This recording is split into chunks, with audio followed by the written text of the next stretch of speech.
Hello and welcome to another edition of Spotlight One. I'm Karen York. On this edition, we are proud to have as our guest one of our outstanding department heads, Tracy Dixon, Director of Nutrition Services. Tracy, welcome to Spotlight One. Thank you so much for having me. Glad to have you on the show. Yes, especially on your scheduled day off. So, well, what does that mean? Right. What's the day off? Right. Well, let's start by having you just tell folks a little bit about yourself, how long you've been in the district and in nutrition services. Sure, absolutely. I came to Richland One in 2004.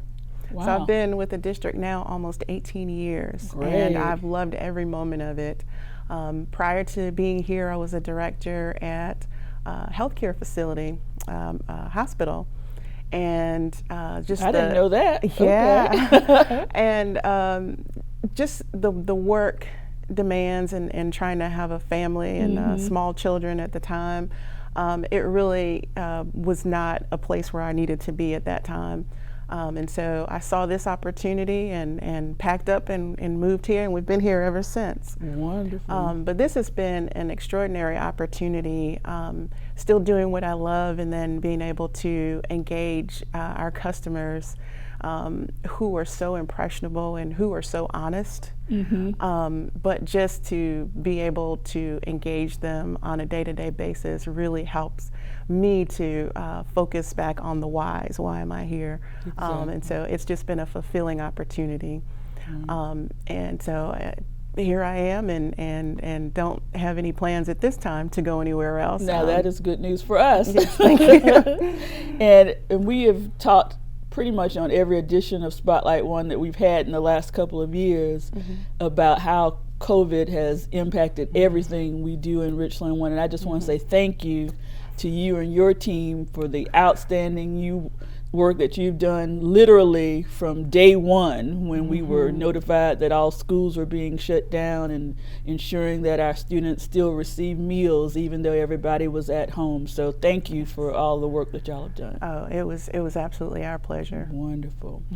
So also tell us a little bit about your department in terms of how the department is structured and how that works. Sure.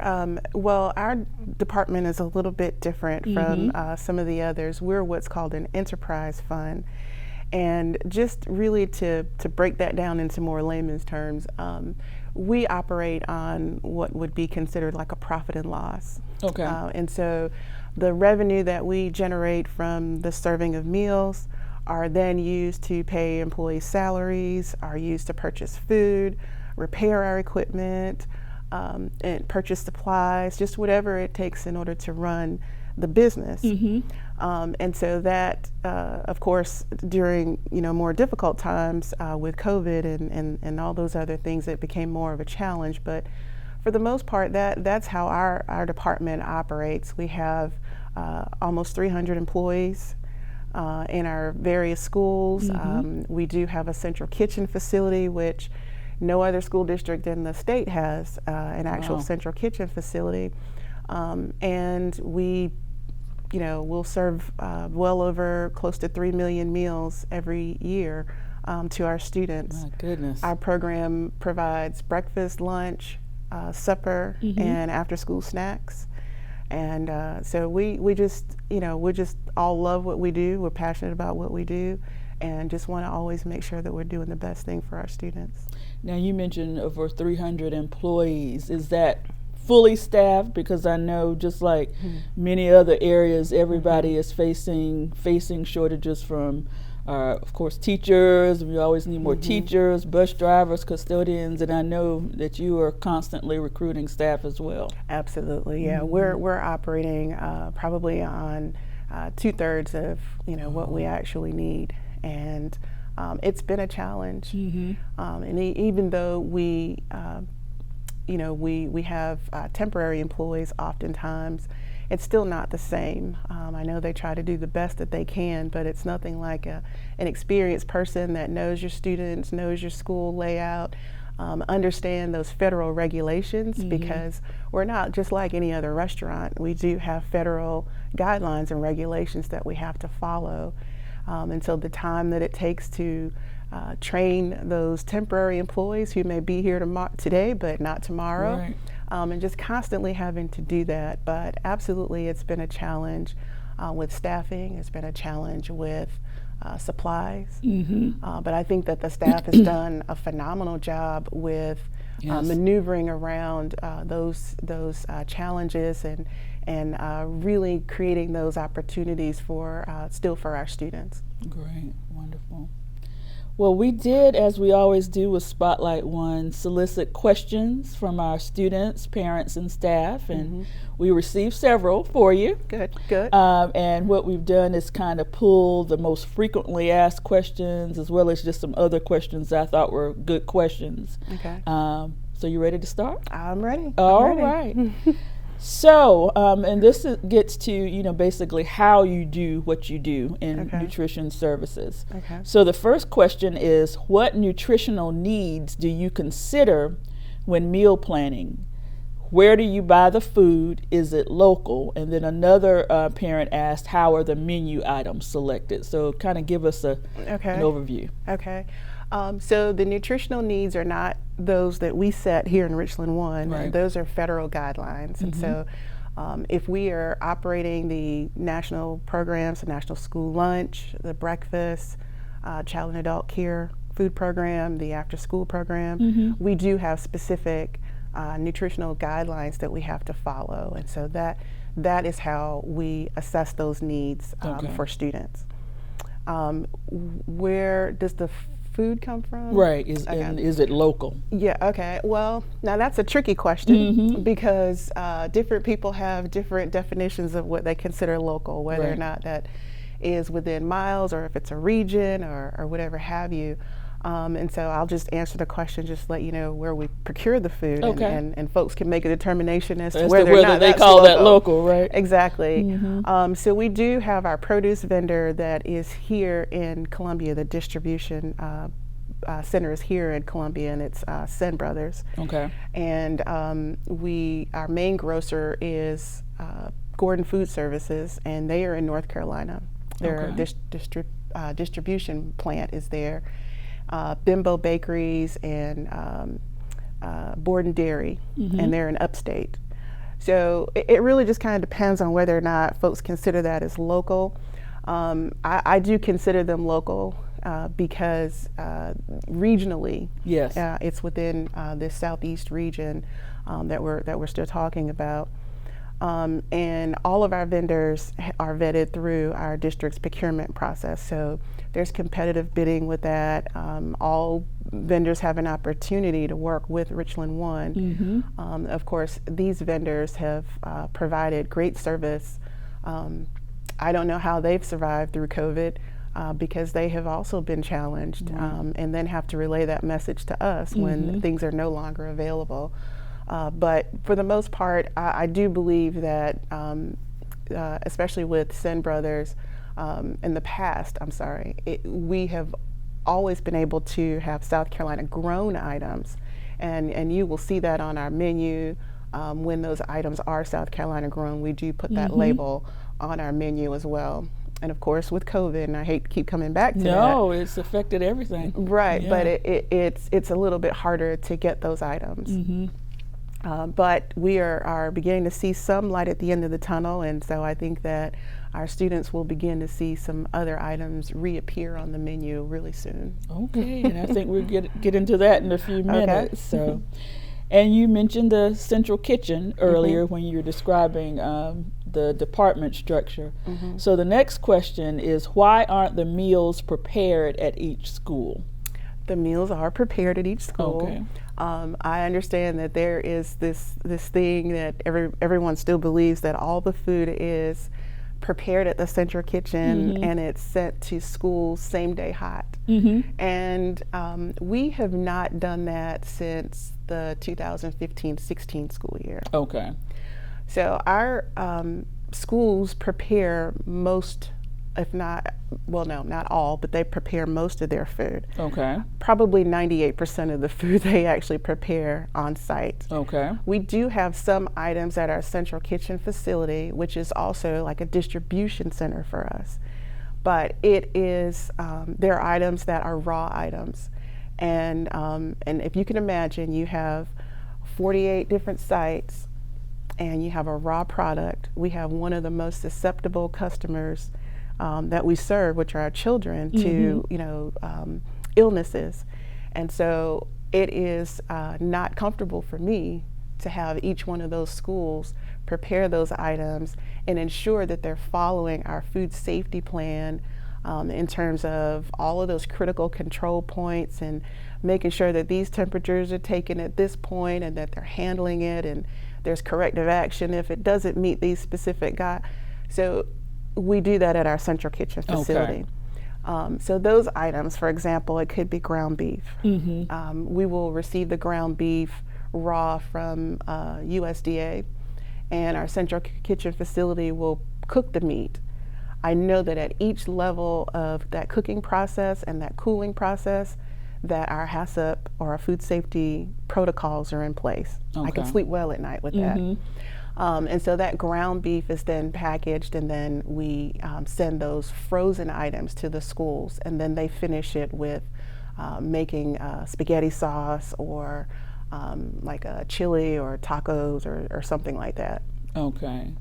So I think maybe, like you were saying, that misconception, some people might be thinking back to when they were in school or their parents were in school and literally everything was prepared. Yeah. And that was a big food safety issue because if you're in the downtown, that 29201, you're going to have trains, you're going to have traffic. Right. And so getting the food to the schools just in time for service, because that's another issue, the quality, it was quality, and then there was food safety concerns with that.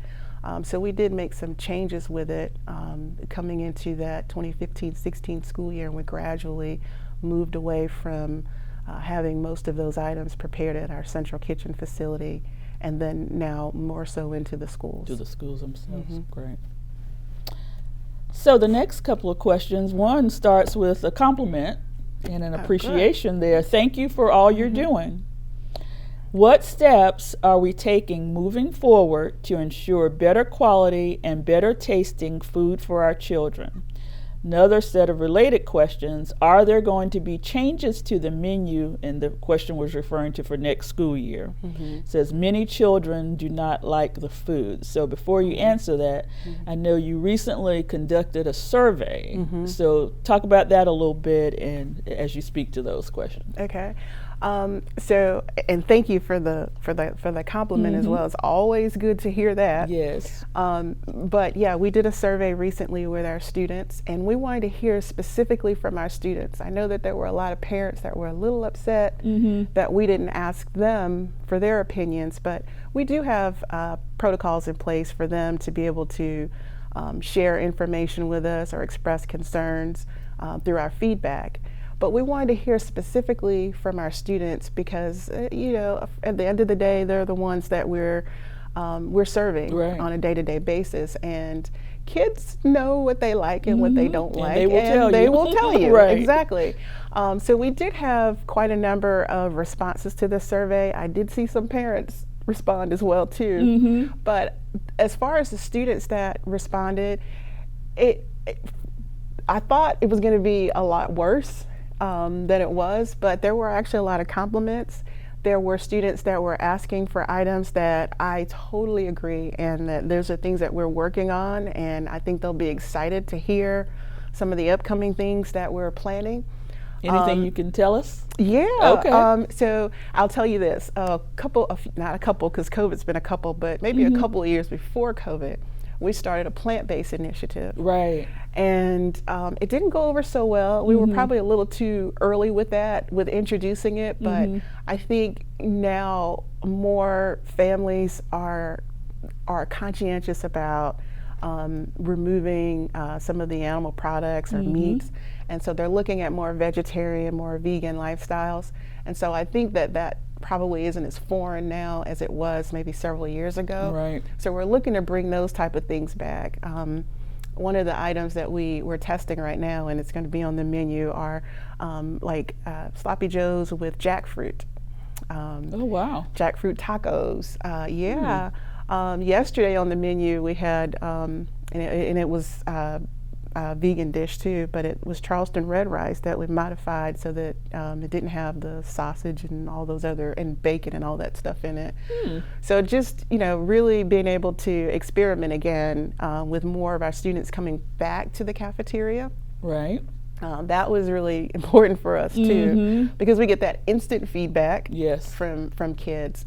But to make the food, what are we doing going forward with that? In the past, what we've been able to do is do a lot of taste testings with students to kind of get their likes, their dislikes, their instant feedback on items that we're thinking about bringing in to this program.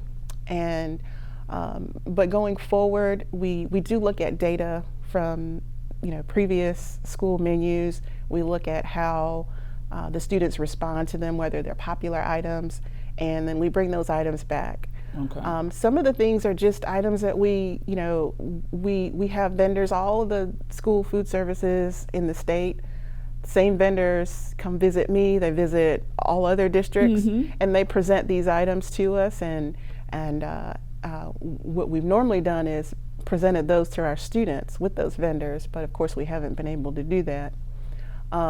But going forward into the next school year, utilizing some of that information that we received from the student feedback, knowing that there's now a larger interest in more vegan, vegetarian items, we're going to present that again. And then items that they may not be thinking about, because this is actually an educational facility. Yes.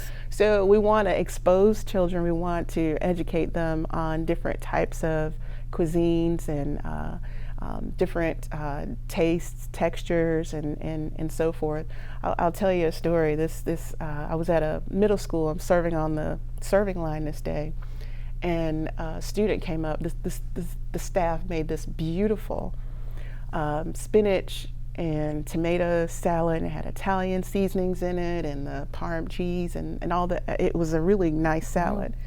And the students were coming through the line, and one of the students, she was frowning, and I go, I'm trying to sell the salad, first of all. Nobody wants the salad. So I'm trying to sell it, and I caught her eye, and I said, "And why are you frowning?"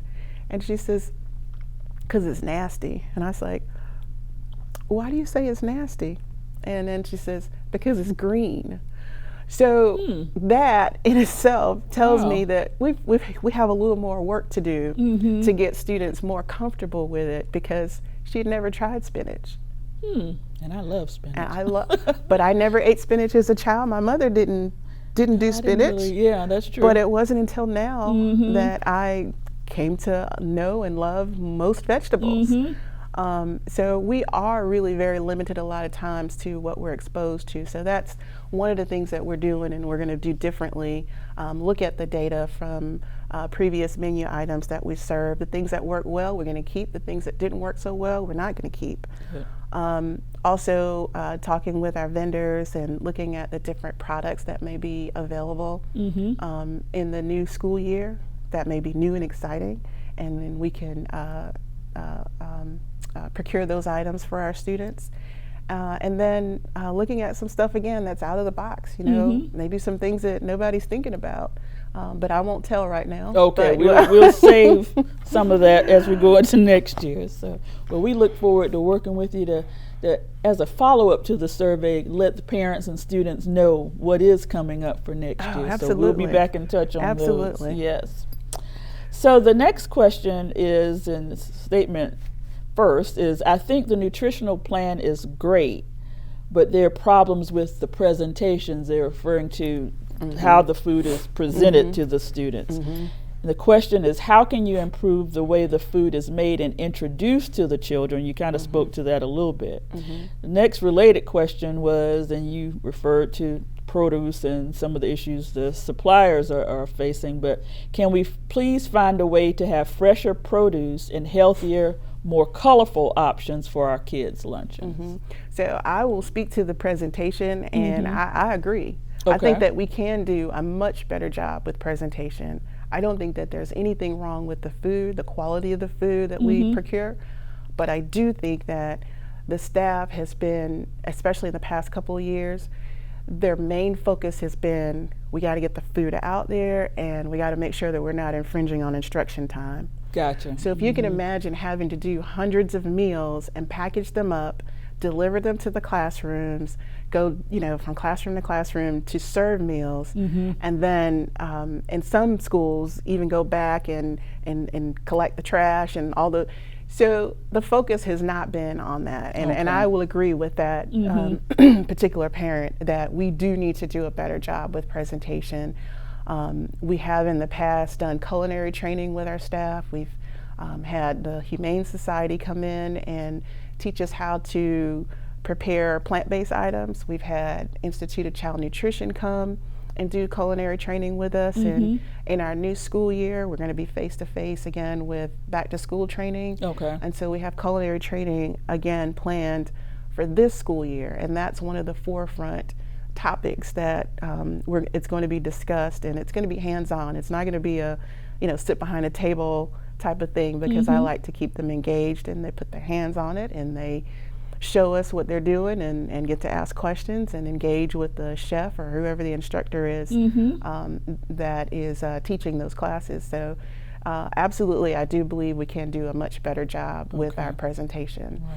Right. And that's something that we're working on. We do have some projects going on right now in our department where I want them to showcase what they're preparing every day. So every day they're supposed to send photos to our quality control folks. Okay. And we're looking at, because we can't be everywhere all the time. And a lot of times, many of us are in schools too. So we can't see what everybody's doing. So we're doing this showcase type of thing, and we'll feature the schools that have like the best looking,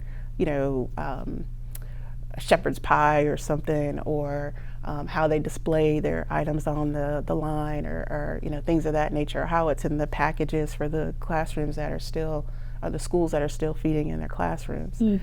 So we are doing some things like that so that we can kind of see what people are doing, and that's been real revealing. And again, it just goes to show us that their focus is getting the food to students, but not necessarily looking at it from a consumer's perspective and saying, how would I want this to look if I were going to purchase this? Right. And that's where I want to do some more retraining on that. We've gotten away from that for the past couple of years, and so we will revisit that again. And that's certainly understandable. And as you know, we're about continuous improvement in Richland One, so we can always get better in all that we do.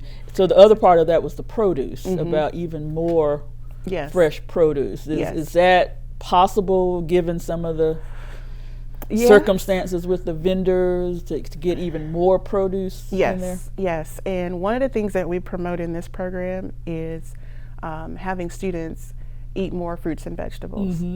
And so the availability of that is going to be is paramount. And so we have talked with Sen Brothers, and they have shared with us the items that are available for us to purchase.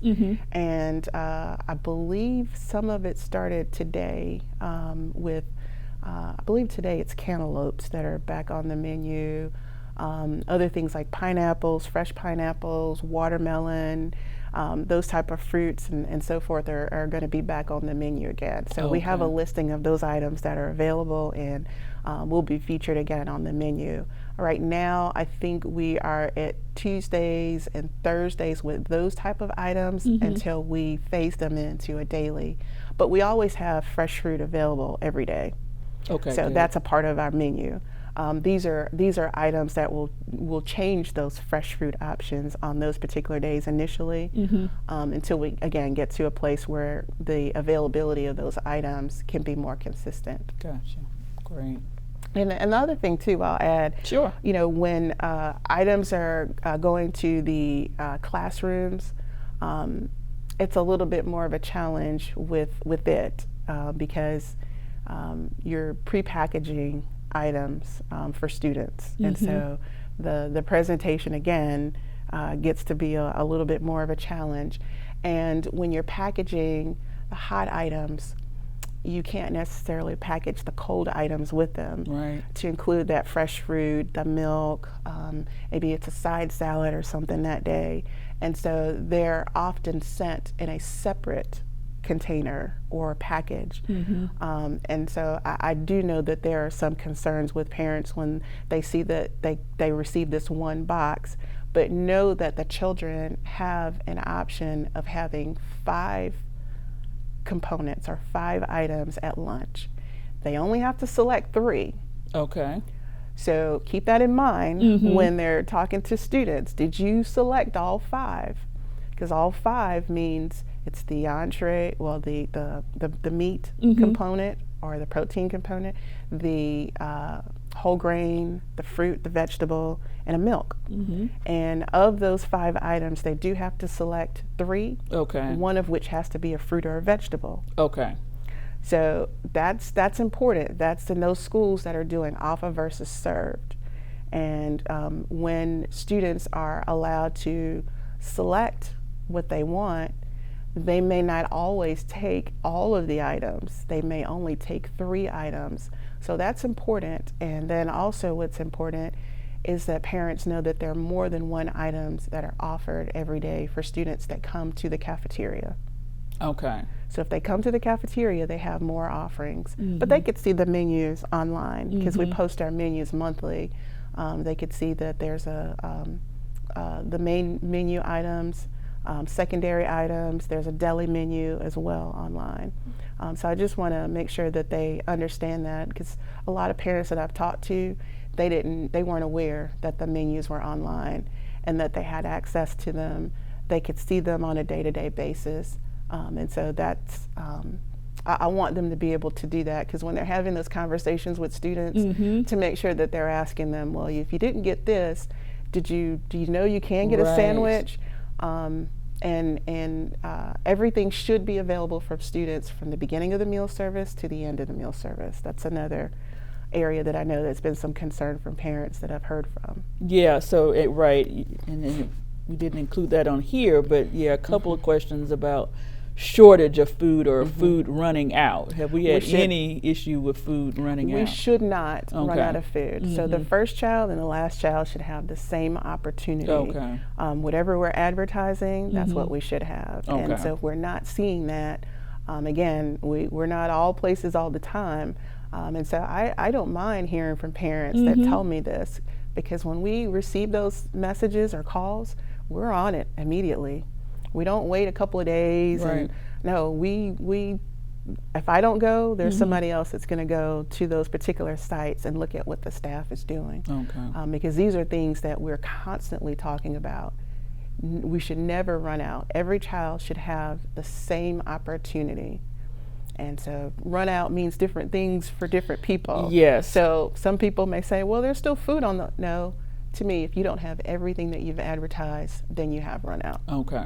So, and that's something that I have stressed over and over and over again to the staff. So if we're not seeing that, then I welcome, anyone that shares that information. And at the end of the show, we'll ask you to give that email address and phone number if you'd like to give a phone number too, so parents who have any questions or concerns can contact you with those. So by far, the most questions were related to salad bars. Okay. So just an umbrella question so you can speak to that is, when will the salad bar option return for students? Then another parent asked, if it can't be the salad bar, could we please have a pre-made salad for students? So have there been changes with salad bars in the schools? So right now the salad bars are not operating. Okay. We don't have any of the services for self-serve. They're not available right now to students. And that's COVID related. That's right. But next year, hopefully, we'll be able to pull those salad bars back out again. Okay. And that's our plan right now, is to have those salad bars open and available for students. I hope that most of the schools will return to the cafeteria, because we do want the students to see the salad bar. We do want the students to actually see the food and to be able to select as they come to the cafeteria, as opposed to having them being served to them. However, we'll accommodate whatever school, in their specific circumstances, because there are more decisions behind why schools are providing meals in the classrooms. Right. And so we respect that and we continue to support that. However, it's just a much better experience for students when they're able to come and have that time away from the classroom and sit and have the food. Right. But yes, absolutely, salad bars for us next year. We're ready to go with the salad bars. Right now we have what's called a deli menu, and students do have that option right now. It's one day it may be a salad, the next day on this rotation it's a sandwich meal.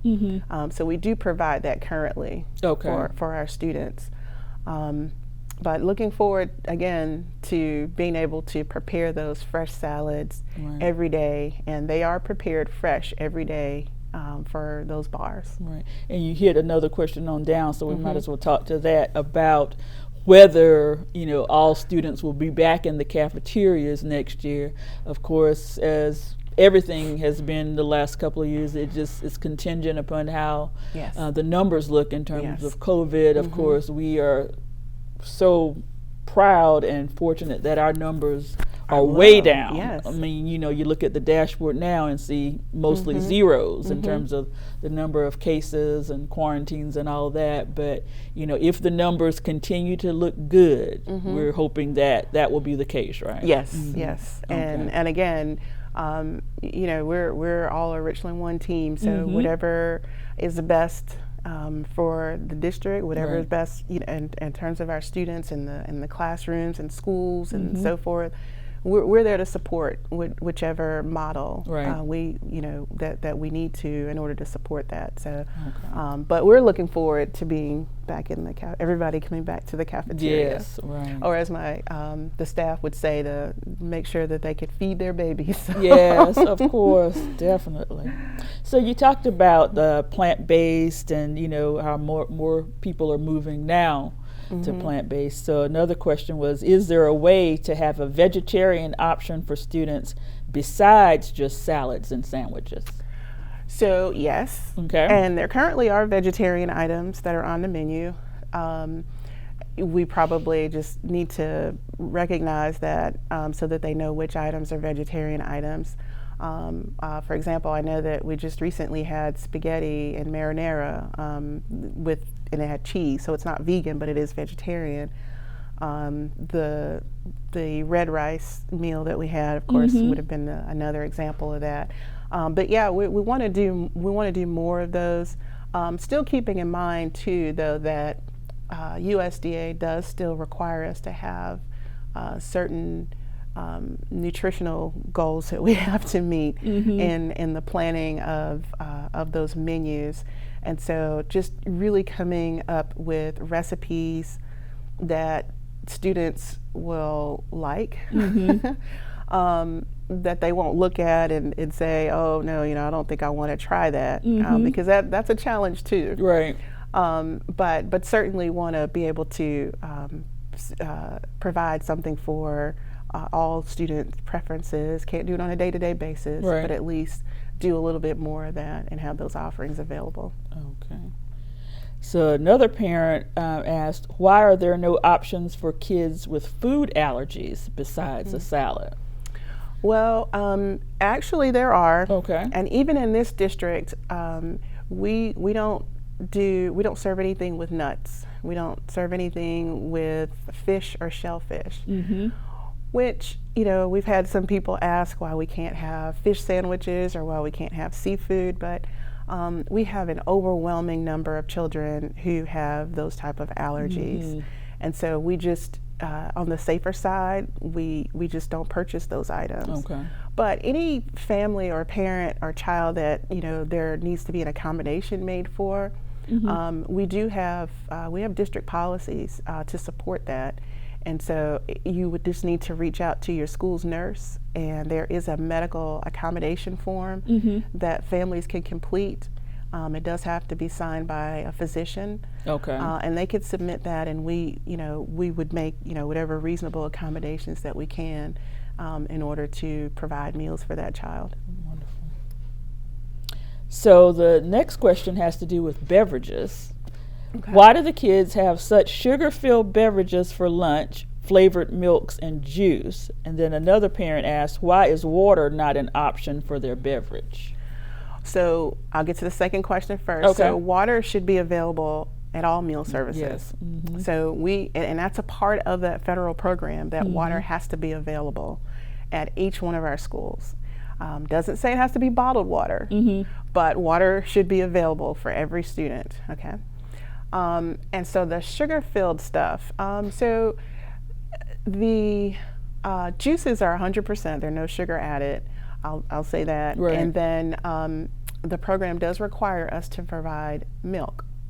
That is one of the requirements, and we have to provide at least two options. Okay. Overwhelmingly, most students will select chocolate, and then we also have chocolate, and then we have white milk. And so for those students that may not have chocolate, then they have, of course, the other option.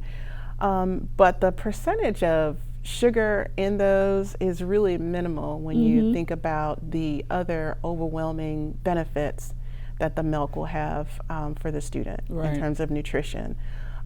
It probably makes up maybe 4 or maybe less than 4% of the added sugars that they have in their overall diet or for the day. Okay, so that's something I'm sure you'd be willing to talk with a parent who may want to talk a little bit more. Yeah, absolutely. Okay. Yeah, absolutely. But again, the water, they should always have water. Have water. Okay. Always. Every meal service should have water available. Okay. So another question is, can we bring back the canteen in the high schools? The parent says, even when I was in high school, this was such a treat. And of course, I remember the canteens too when I was in high school. So I don't have, so canteens are okay, but know that the canteens still have to meet those federal guidelines. It's called Smart Snacks now for canteen sales. And the reason, and we even used to do, nutrition services, we used to do a la carte, which was our version of the canteen sales. But we stopped doing that in 15, 16. Again, there's a lot of different things that changed. But we became a district that's CEP, which means it's Community Eligibility Provision. And what that meant is that all meals were then now available to students at no charge. So we could still do CEP for the certain menu items and then still charge students for the a la carte stuff. But I didn't want to do that. If we say all meals, all means all. Right. And so one of the goals of CEP was, of course, to make sure that all students had access to food. But why were they not accessing food? Because most kids thought that the cafeteria food was for free, for poor students, and so they didn't eat. And we wanted to remove that stigma so that all children, you don't have to pay for this. Right. Everybody could have the same thing. And so even those items that were considered a la carte, and the reason they were a la carte was because they were outside of the cost parameters for the reimbursable meals. Okay. But we made those items available to students in middle and high school as well, and they don't have to pay for those either. And again, because we don't want that separation of, I'm not going to eat because I don't want to appear as if I can't afford to buy something myself. Right. So when we have the canteens, we have that.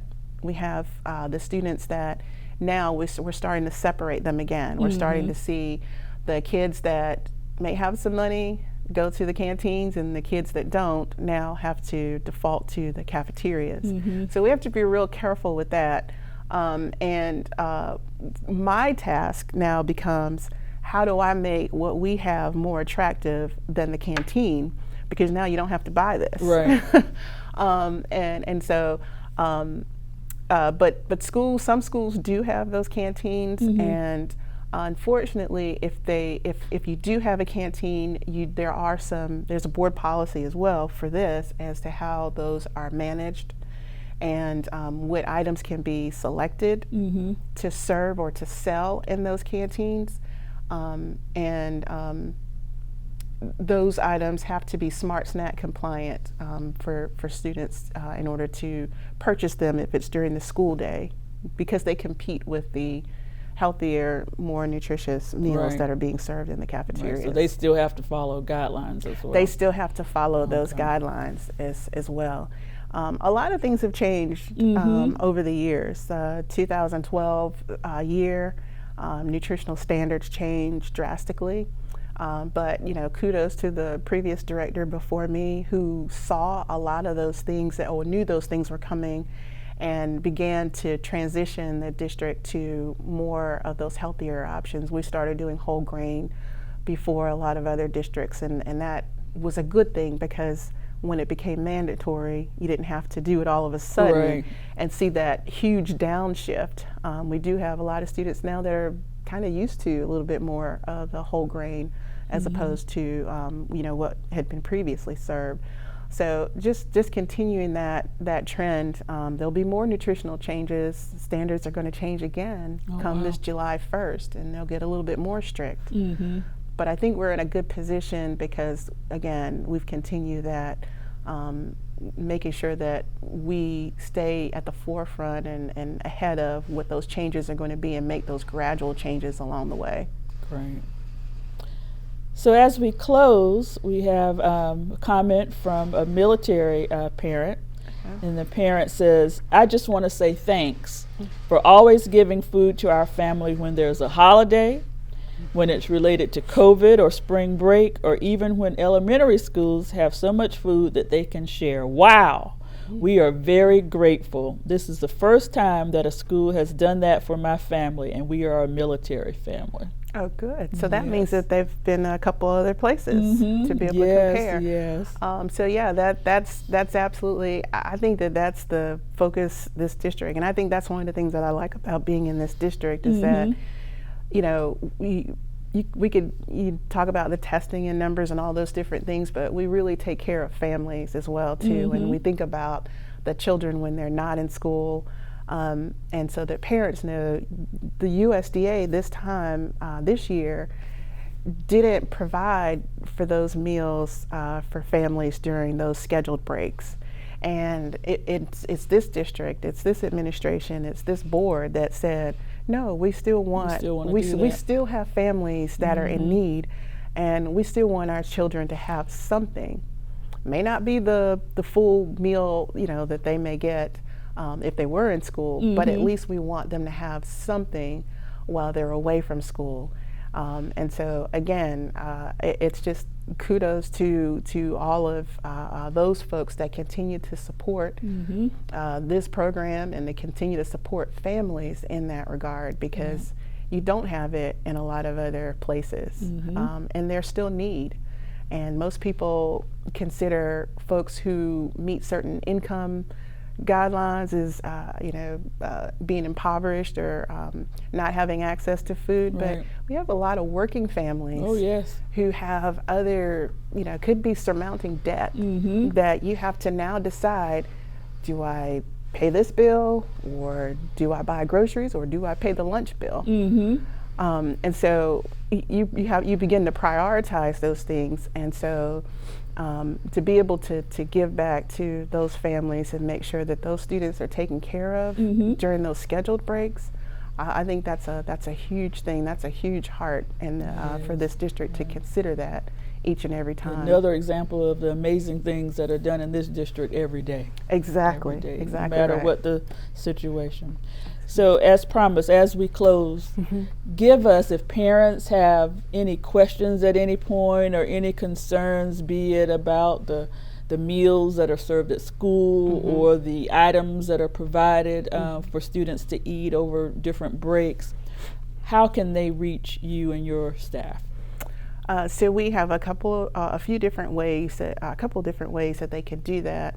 We do have an email that's exclusive just for that. It's as in Sam, N as in Nancy, S as in Sam, feedback at richlandone.org. SNS feedback at richlandone.org. Okay. They could go to our website, and there is a little box there that says feedback. They could click on it, and it goes directly to that email, or they can call our office, and that number is 803-231-6953. Okay.